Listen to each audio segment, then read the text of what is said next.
Good morning. I'm really happy to be here and be part of this first inaugural event for Creative Minds. And I think, as Sam said, we literally are right around the corner. You could, 2 minutes and up 6 flights of stairs, and that's where we have Essential. Given that we're in this work bar, it made me kind of think that people who are here are really sort of trying to launch a business. They have some entrepreneurial drive, and it made me kind of think that this might be something to talk about in terms of what guided, my path. So I'm really not going to sort of talk too much about Essential. I'm going to really talk about the journey there. And where I'm from is this place in North Yorkshire. And I brought this up because I was recently, actually it was about a week ago, I was actually in Italy, and I was running an event for the Consumer Electronics Association, actually. And that's a whole separate conversation we could have, because it could be a very interesting discussion. However, after that I decided to take a quick trip and surprise my parents in this sort of rural part of North Yorkshire. And while I was there, it really made me sort of think about my roots and this creative journey from growing up in this agricultural area and moving from the Yorkshire Dales to having a design company in Boston. Now, one little point, probably not many people have heard of Wensleydale, other than those who actually know the two famous claymation characters, Wallace and Gromit, and who have a specific accent. But interestingly enough, the cheese itself has a much deeper, richer history than that. In fact, the cheese itself was first settled in Wensleydale in the 14th century, and the recipe has been around since the 14th century. It's only recently that these two cartoon characters have made it all that much more famous. But so some real interesting history there. So it also made me think a little bit about my own family. So on the right there, that's my grandfather, that's my grandmother, and that's my dad when he was a young lad. At some point through this, I am going to sort of burst into a Yorkshire accent, and you guys can actually prompt me to start talking like Wallace, which I can do. I promise at the end I will talk about Wensleydale cheese, lads. So anyway, it made me think about starting a business and being a business owner or being an entrepreneur. And my grandfather actually was quite the entrepreneur. He kind of had the guts and courage actually to move from an industrial area of Lancashire and actually move into a rural area and start a farm. He bought and sold land, eventually having some people who were actually working for him, until he sort of built a 100-acre farm which was dairy and sheep. And it was that my father and my uncle were expected to, I guess, inherit and continue to build that business. My uncle, who was the older of the brothers, quickly decided he didn't want to be a farmer and went off and became a doctor. My dad was kind of left with the farm, and he really was more of a business owner. Probably didn't have the sort of entrepreneurial drive to take the business further. And by the time I was about 12 and 13 and got a little bit tired of getting up at 5 o'clock every morning to help my dad milk the cows and other sort of agricultural pastimes, I had basically come to the conclusion that I also didn't want to be a farmer. So left kind of a little bit of a decision, I think, on my part about what to do next. And I don't know about any of you guys here, but I really didn't have a sort of planned career evolution. Beyond farming, I could draw, and I thought I was pretty good at that. And I think I was kind of fortunate. I think with anybody in the creative business, it all gets down to the people that you actually connect with as you're growing up. And I was fortunate, even at the primary school level, that the headmaster of our primary school, 5 miles away from where I was born, he was an artist too, so he was always inspiring young kids to draw. And then fortunately when I went to my comprehensive school in England, they also had a very strong connection to art and design too, which kind of started to solidify the fact that that might be something I'd be interested in. However, when you're about 15 and 16, you kind of have other things that you're thinking about. And so when I was 16, I kind of decided that I didn't really want to stay at school anymore. So I kind of quit school at 16 for about 2 months, when somebody convinced me that getting an apprenticeship as a car mechanic would be better than actually going to school. I figured in 2 months that wasn't a good idea, and quickly went back to school. And focused on art for the first time, and became convinced that doing something with art was the thing that I should pursue. And ultimately, I went to do a foundation course in art. And by this time, I kind of figured out that I maybe wasn't such a great student academically, but I was relatively social, which made me think about this thing called social intelligence, and the fact that it actually probably is as important as IQ itself. In fact, Howard Gardner, who's the Dean of the Graduate School of Education, did this study that basically said that people from their early years into their career, he concluded that IQ alone predicts for just about 6% of career success. And then obviously Malcolm Gladwell, who's written some really interesting books, particularly did one, Outliers, he also sort of talks about these factors, arguing that your cultural and family background and other habits and outlooks, and given sort of these fortunate historical circumstances, can make a lot of people really successful. So I kind of keyed into that because it kind of did reflect a little bit about the sort of early years of my decision making, I guess, or lack of decision making in some cases about my career. The other factor that I think Malcolm Gladwell also goes on to say that, and by the way, just as a reference, when I was at my parents' place, I decided not to put a lot of emphasis on design, but have pictures of the background are pictures from within about a quarter of a mile of where my parents actually still live. So there's like landscapes and animals that exist in So anyway, the other fact I think which is really important is just like luck and circumstance. And I'm sure that many people on here have been influenced by sort of unique experiences and individuals that you've met along the way. And I think this is another really important factor, because all the planning in the world really can't account for the connections that you make by luck and being in the right place at the right time. Certainly, in terms of my experience, it was really more those random connections and the people that you had the guts to be influenced by, or the people that you were inspired by, that allow you to make those decisions, or having the instinct to make a decision that at face value is actually pretty uncomfortable. So those two things, like social intelligence and luck and circumstance, are two of the things that actually were guiding principles, I guess, in my kind of creative journey. So even though we now have a design business that is very much focused on delivering sort of strategic aspects of design, I didn't start out as an industrial designer. My first undergraduate was actually in 3D design, and I specialized in silversmithing and jewelry. And this was really cool. And I had this big idea after going through my undergraduate that I would start my first business. I kind of developed this collection of cool jewelry and sort of these limited run pieces, kind of in a craft-oriented thing, but I quickly realized it was much harder than you think to actually start a business. And I think one of the things that became very apparent to me is when stepping out there is that without any connections whatsoever, you really don't have a viable entity. I felt at the time did really well. I exhibited work around the UK. But at the same time, I was finding it harder and harder. I had to do other jobs. I did things like I actually worked in a potato chip factory on an early shift, and then went back and did that was actually a really strange experience, by the way. I remember going into the working there for the first day, and I was at the lowest end of the totem pole, and walking into the potato chip factory, and it was all fine and good till I left there and realized that my pants were actually soaked up to my knees in like strange grease, which is a good reason why nobody should ever eat potato chips again. But anyway, that was one of the many things I did to sort of fund, I guess, my sort of craft and design career.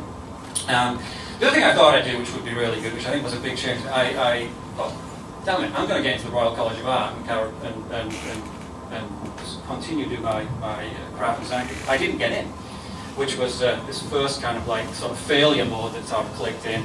And actually, not that alone, but the fact that I wasn't really making that much money and failed, sort of shifted my direction somewhat. And if I get back to the sort of look and circumstances and this sort of social intelligence, I'd already met a few guys, and knew a few guys who were ID guys at the time, and I was fortunate because I could draw to get work in design studios, so I could actually found I could actually make more money working in design studios, doing industrial design, than I actually could do the work I'd actually went to college for. And I became very interested in that, and I kind of decided now I'd sort of focus on the noble art of industrial design. And to legitimize that, I did a postgrad in industrial design and engineering in Manchester, and then on the look and circumstances side of that, I just at the end of that career at the party, I actually met a guy who was who led the design group for GE out in Bergen op Zoom in the Netherlands. And after getting up and contemplating that the next morning, because we spent an awful lot of time talking about design and other things, we got together, and he said, "Hey, you know, I'm starting this cool project out in Pittsfield, Massachusetts, and we're going to be sort of thinking about how engineering thermoplastics can literally shape the building and construction industry." I said, "Well, that sounds really interesting," and I sort of took him up on the offer and came out to Pittsfield, Massachusetts. So the interesting thing about that is in a period of like 3 years, I really went from sort of working literally as on precious materials and metal materials and handcrafts to actually going to basically working and designing in sort of synthetic materials like plastics. Anyway, it was a really interesting project, a really interesting opportunity at GE. We worked on a lot of interesting things. I'm not introducing that many sort of images into that, and this is one I might just talk a little bit about in a while. But one of the things about GE was that I found it kind of started to shift my focus and thinking about design somewhat.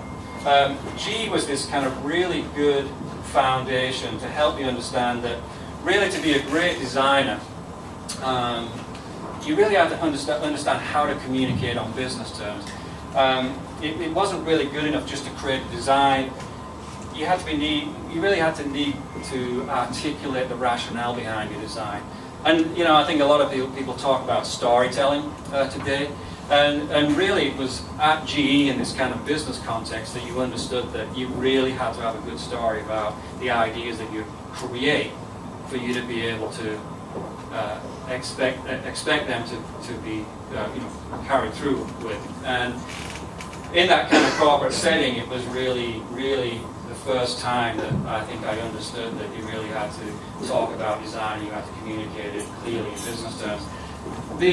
Some of the interesting things that we did there, beyond sort of trying to sort of drive engineering thermoplastics in the building and construction industry, in 1992 I was also involved in driving some of the first sustainability initiatives for GE, and we tackled 3 or 4 major industries, basically white goods, the automotive industry, and computer products, and just try to sort of, and so even though there was this lull in between sustainability then and now, this was one of the products we did, which was all about refrigeration at the time. So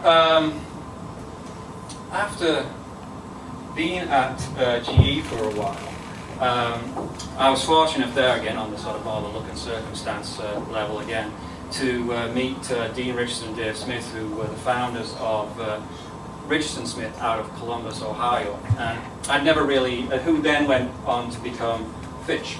I'd never really seen such a kind of a cool interdisciplinary design environment before, so that was kind of my next level of inspiration, and I found my way actually to Fitch and ultimately to Boston to work in their design studio down here, and ultimately ended up running that product development offer down there for, was at Fitch for probably about 9 years. Interestingly, Fitch were one of the leading interdisciplinary design companies at the time, and I think, you know, everybody talks about design thinking now, but if you think about the history of Fitch and the history of IDEO, they were some of the people who were already connecting the dots between disciplines and really sort of working the whole interdisciplinary design process. And I put this project on here because this is one of the projects that I ran at Fitch that really epitomized that way of thinking. And this was for JBL, actually professional. And this was all about, this was done in 1993, 94. And this was about combining user research on a global level.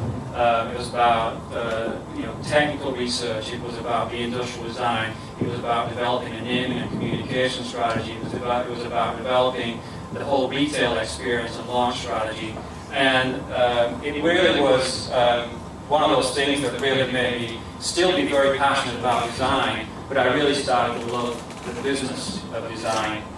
And I think that's also something that I say. I mean, I generally love design, but I actually love the business of design and the culture around design. And I think, beyond just creating the object, I think you have to love both. And it's really that kind of DNA that kind of we drove forward when Scott Strocke and I started Essential, which was 10 years. It's actually our 10-year anniversary this year, believe it or not. Just amazing how time flies. Anyway, with the Fitch thing, all good things have to come to an end. And after 10 years, and with their eagerness to roll their business over, they were bought by a large advertising conglomerate, and I sort of realized that the writing was on the wall, and there really wasn't a place for the way that I thought about design. And at the same time, Scott Strocke, who'd been working at IDEO, and I was a friend of him outside work, had been doing a similar position, had a similar position to me at IDEO. In fact, we competed against each other for most of the 1990s. He left IDEO for a year and went to work actually at Gillette and ran their stationery products group for a year until Gillette sold that to Sanford out of Chicago. So we were both kind of in this similar circumstance of being a little bit sort of disillusioned with the organizations that we worked for, and so we decided that given what we thought we knew about design, that we would basically take this step and have the courage, I guess, to start our business. And interestingly, I think that's a big step. I mean, again, actually being in this work bar environment, it's this step to just kind of step out of the normal and take this risk. And I think there's nothing that there wasn't that much complication about it. We literally had 2 pieces of paper, and on one piece of paper we put down how little money do we need to survive, and that was like basically we need to keep a roof over our head, we need to feed ourselves and our families. And on the other side, which was this is only going to make sense if we can actually get work from people. And so who are the people, what is our network, and how can we connect that network to sort of build a business? So with those 2 things in mind, we stepped out, and I guess we became, design entrepreneurs. But we weren't really thinking of it in those terms at the time. But one of the things that was really important there was this network. Both of us had built these connections over the previous 10 years, and it was those that actually sort of seeded our first work. And I think one of the things that's really important as I went through these steps was there's individuals that actually I met along the way that were actually partially responsible for the first work that we actually ended up getting at Essential. And if we cast back now 10 years, that's those same seeds that we planted when we started the business. Much of the work we're doing now is only 2 to 3 steps removed from that. So it kind of goes to say this was obviously in a pre-LinkedIn world, and however you do it, whether you use technology or not, the criticality of nurturing and watering and seeding the network and connections you have one of the things that are so critical to maintaining your business. I would say design consulting is so easy, so long as you have work. If you have the work, it allows you to think. If you don't have the work, it sometimes diminishes that. So we started off basically simply. We knew how to design products, so we started off shaping form. But as I said, we really, in our DNA, we wanted to move it beyond that. And I think over time, we're really sort of using design to sort of shape the strategy of our clients. We've moved from industrial design to really sort of spending a lot of time investing in building a really solid, deep research team. We're moving into sort of adding interaction design into our office now. And so we're really sort of delivering much more rounded out solutions. And that really is kind of the trajectory of where we're taking it. And I think we could spend a lot of time talking about the trajectory of design, but certainly it is certainly non-traditional now. And I think you have to be incredibly sort of flexible in terms of how you think about the effect that design can actually have on your intended clients. So, tying it a little bit back now to what it, the things that actually guide you. I thought about three things. It's like the things that kind of guide you, the things that sort of shape your business, and the things that maybe guide what's next. So, going back all the way to the farm in Wensleydale, I really feel it's really important to consider what your roots are, because actually just the little trip I made back to the Yorkshire Dales really made me think about that. And as I was thinking about what to talk about today, it sort of created this little thread from these agricultural type of beginnings to where we are right now. But also, as I described, it's the experiences that you have along the journey that actually create the experience you need and confidence to actually be bold enough to challenge yourself to something bigger and different. It's curiosity that builds your character and your individuality. It's builds your identity, your voice, creates your story, and makes you authentic, and ultimately makes you who you are. So that was some of the things that I, those kind of things that are more about your human passion that drives you there. But then stepping into more of a business environment, as I said, it's having that courage to, and it's not really whether you're going to start your own business. I think it's also the same thing whether you're making a career move or whether you're making a decision to do something from an educational standpoint, whatever that may be, whatever it may be, it's those points in time when you have to have the courage to do something different and out of the norm. The other thing I think from growing our business is these two things that are tied together, which is persistence and patience.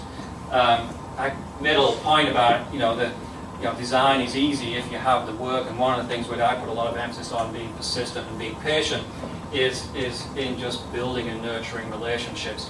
I mean, sometimes a first conversation can happen, today, and that one relationship may take 3 to 4 years to turn into something. So you have to be very persistent, and you have to be very patient.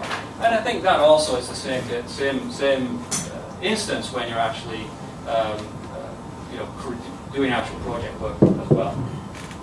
And the other thing as well, I mean, you cannot be in design if you're not enthusiastic about what you do. It's the thing that makes you get up every morning, it's the thing that drives you to do something bigger and better than you initially intended. I think this level of being able to listen in the most broadest sense. Peter Drucker once said, the most important thing in communications is to hear what isn't being said. So it's this kind of level of both listening with your ears and listening with your eyes, and it's such a critical component of continually monitoring what's going on, the things that might shape your business. And then moving down there, I think two things again that I guess are important was this whole level of trust and collaboration. It's trust on the level of the people who work with you. When you start your business, you think you can do it all yourself, but you cannot do it all yourself, and you have to basically be able to build this trust and be able to delegate and enable people to do things better than you can do yourself. And this level of just collaboration, continuously, working with people to do things better. And even on the external side of things, we do that. We also believe this as we work with clients, but at Essential, we have absolutely no desire to be a 150-person company at all. it's not what we want to be. But what we have done is build this really close network of people who are, you know, well-connected individuals who are experts in their own right. So that's the other thing of trust and collaborate. I think today it's all about being able to work with people who are experts in their own right and teaming up and doing something bigger and better. So this whole level of trust and collaborate is really, really, really critical. The other thing as well is like it all gets really, really complicated. So as much as possible, try and make it simple, both in how you communicate what you do and how you think about the things that you do on a day-to-day basis. Don't make it sound complicated. You know, make it sound simple. And then, if you can't laugh at yourself and the situation, that's tough. And people are always going to tell you wrong all the time, so you've got to have a real tough skin, whether it's the people you work with, the clients you work with, or whoever. You know, people are always telling you you're wrong, and you've got to just have this thick skin. And then finally, as we're thinking about what's next, essential, and I think just generally thinking about how to move forward. You know, we've been in this business for 10 years now, and where do we take it next? But that gets more into having this level of, you know, what are the calculated risks you take to grow next, having that ambition and this aspiration to be something bigger and different. And you know, we tried things that have failed miserably. And I think you hear about this a lot in terms of the design process, but I think in terms of the things that you try from a business level as well, you know, we tried things, yeah, that sounds like a good idea. It didn't really work out. And I think disruption is a really sort of big deal right now. I mean, in terms of the design industry and the industries in which we work are going through this amazing level of global disruption. Some of it good, some of it bad. I think in terms of the technological capability to allow us to communicate in a much broader social and interactive way are enabling tons of new business opportunities and are also creating challenges actually to existing businesses. I think I said I was just out at this event in Italy, and a lot of discussion, particularly it was at the Consumer Electronics Association, they had this little summit out there, but there's a lot of discussion particularly about the simple consumer electronics products and how challenged they are right now.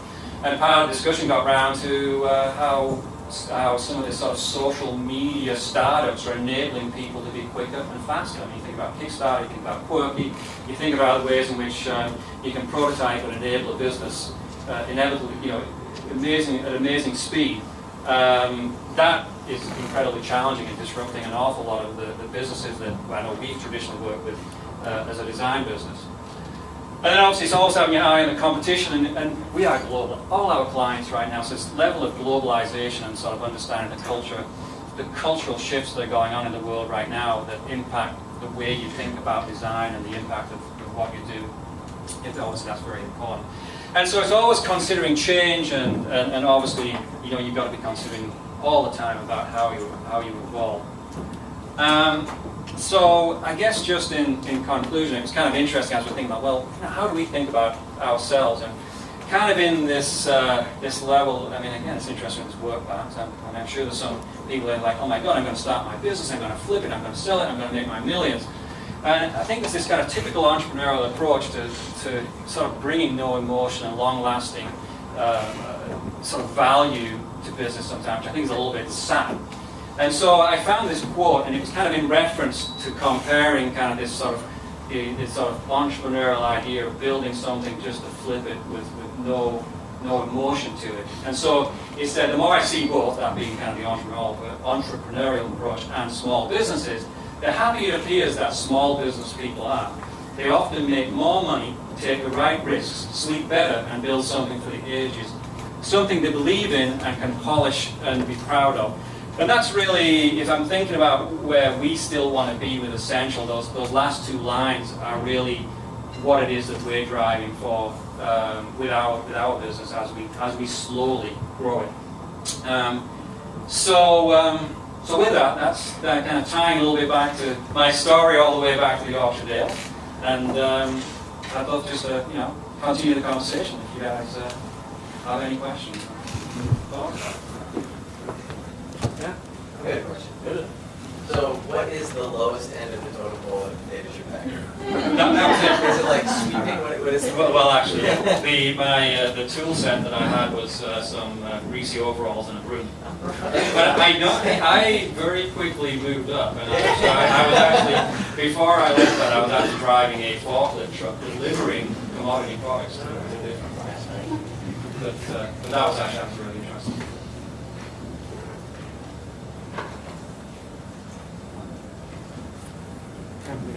Yeah.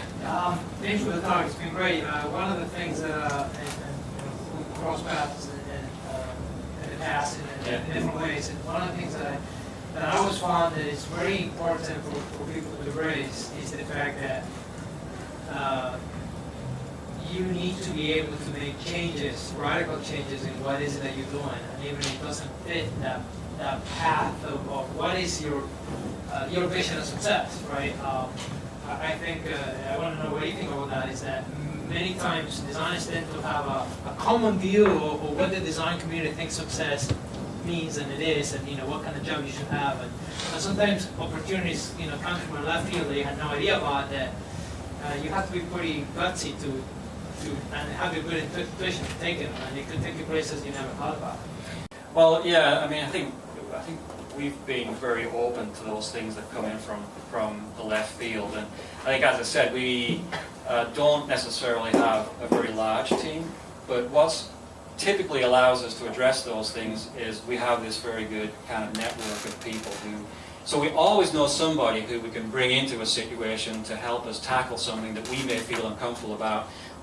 So yeah, I would agree. I think then by experiencing it the first time, it gives you more confidence to tackle the same thing, or be willing to accept something again equally challenging. So we're big believers in sort of an external network of people, because again, it gets this whole idea there's always somebody who knows something better than you, and we can always bring those people into our sort of world and have them make something better.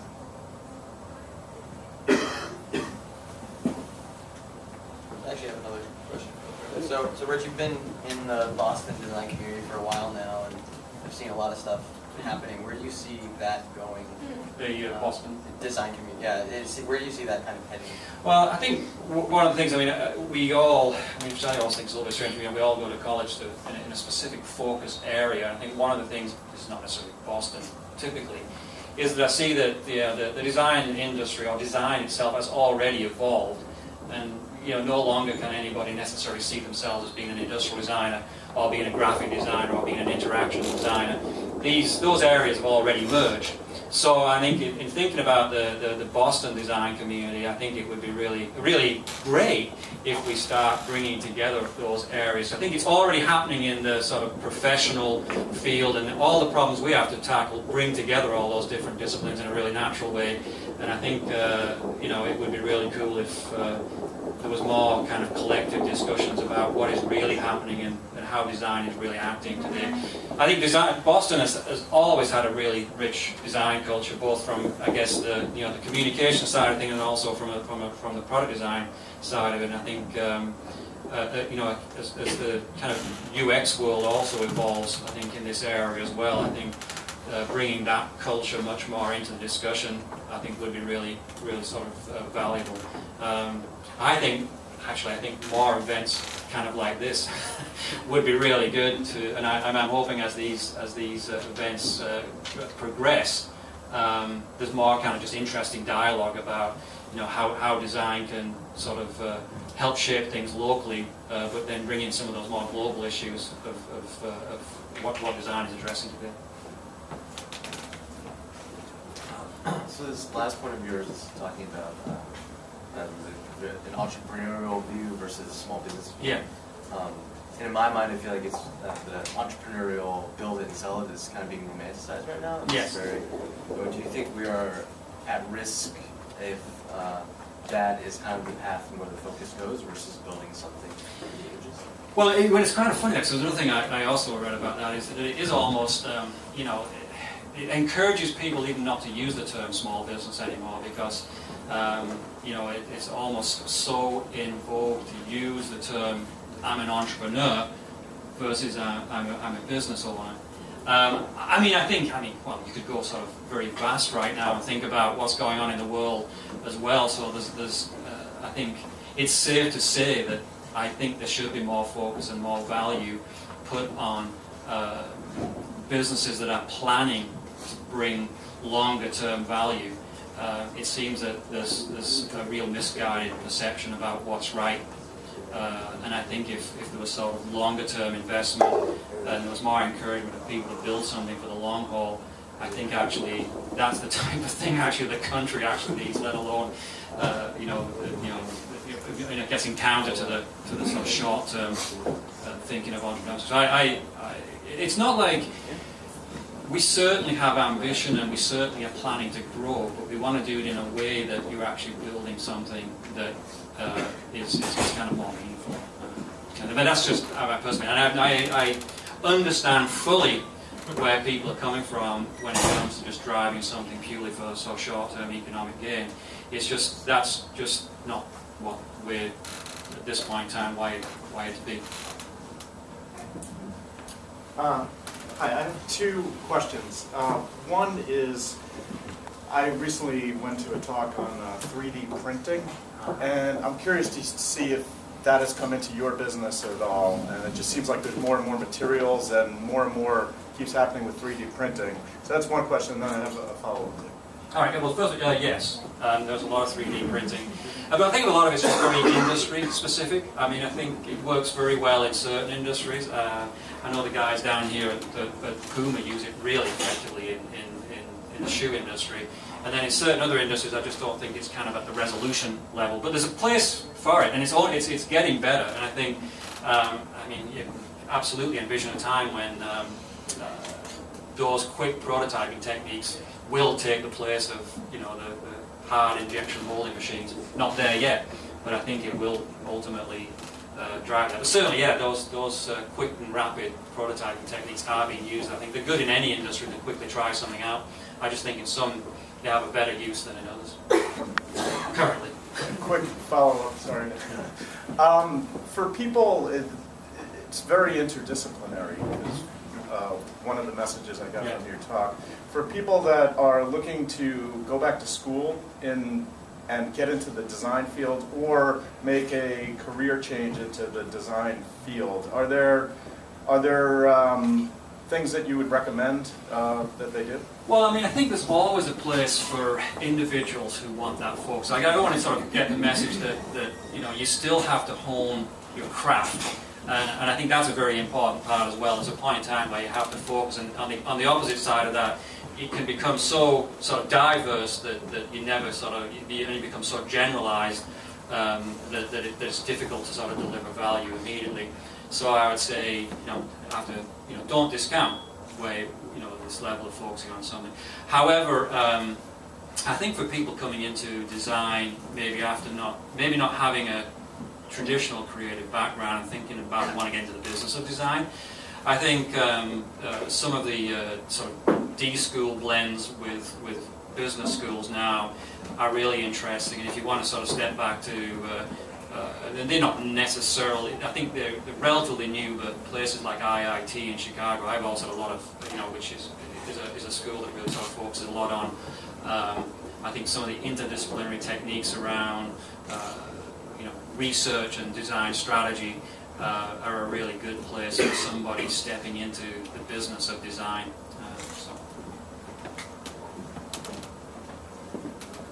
Hi. You talked about risk-taking as kind of a personal thing and also growing your business. And I was wondering if you could touch on, I think you kind of touched on some risks that you took, like when you went and started working with the ID guys. Yeah.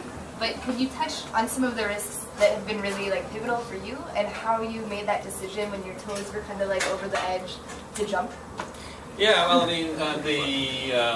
I mean, flipping from making the decision to leave behind this focus on craft wasn't necessarily I wasn't standing on the edge for so long. That was kind of a slow, progressive sort of decision. Some of it, and genuinely, some of that was economics. I actually needed to make a living. So that was actually a pretty good decision. But I think when we decided to start Essential, that was a pretty important decision at the time. I mean, literally, it was either, and actually, Scott, also my business partner, we had a very similar feeling. We'd both been in this situation, thinking, well, we're either going to start our own thing, or we're probably going to go back into the land of corporate.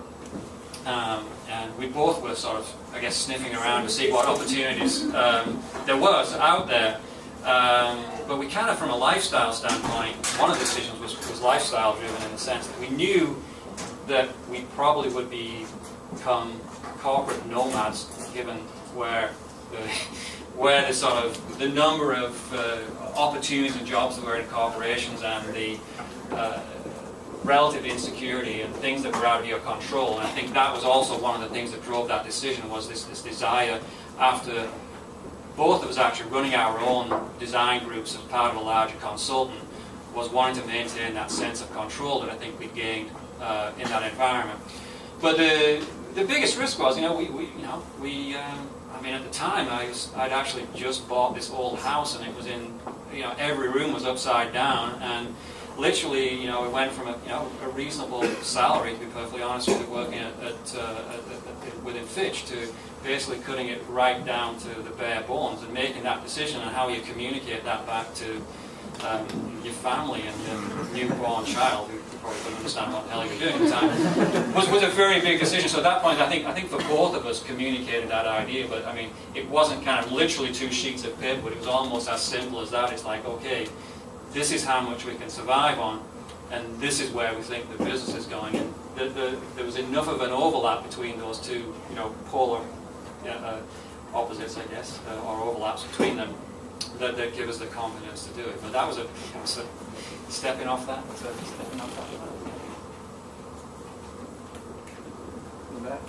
What was this? I'm sorry. Yeah. Are you going to do a wrong with All right. Yeah. Excellent. All right. Now. So if you're in,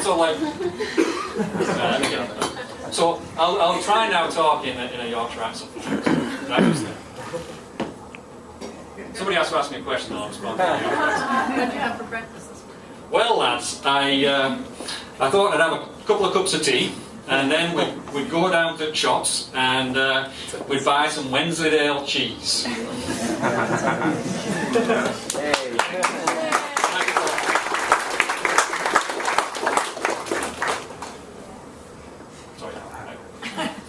So one of the things that I'd like you to think and maybe what you can share with us about is, as a lot of companies or careers evolve, and you start getting a much more multidisciplinary effort and also a more strategic relationship with clients, when people come here and see this and see you talking, they think, what?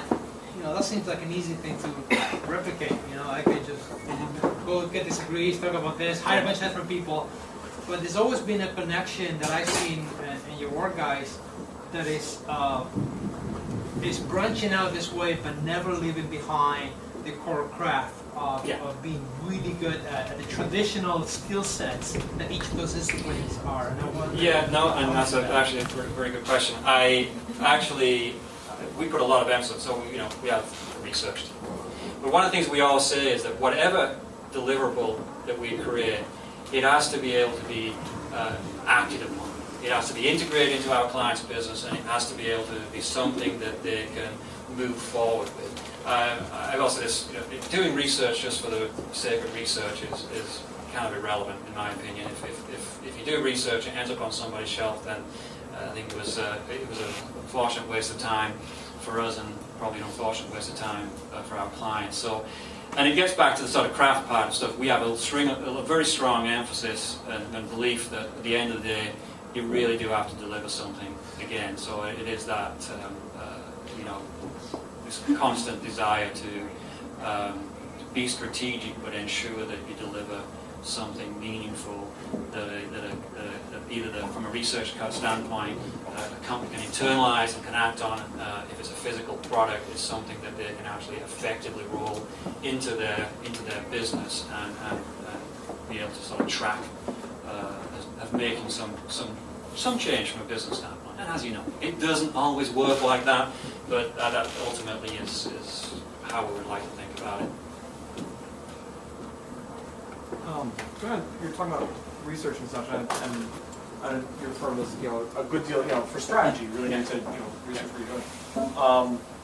But I wonder in terms of, really delivering something that's lasting. Like, if you ask someone pre-automobile what they want a faster horse. Mm-hmm. It takes, to see the next step. So in research, how much do you place on actual user research, talking with the understanding the market through communication versus intuition and understanding what's going on around it? No, we have a structured research approach where we really will use a number of design research techniques to really connect with end users. So design, obviously, there is always a level of intuition in terms of how that research informs what we do, but certainly our research process is driven by sort of a rigorous process of talking with people one-on-one and creating a number of techniques to engage with them to solicit their unmet needs and desires.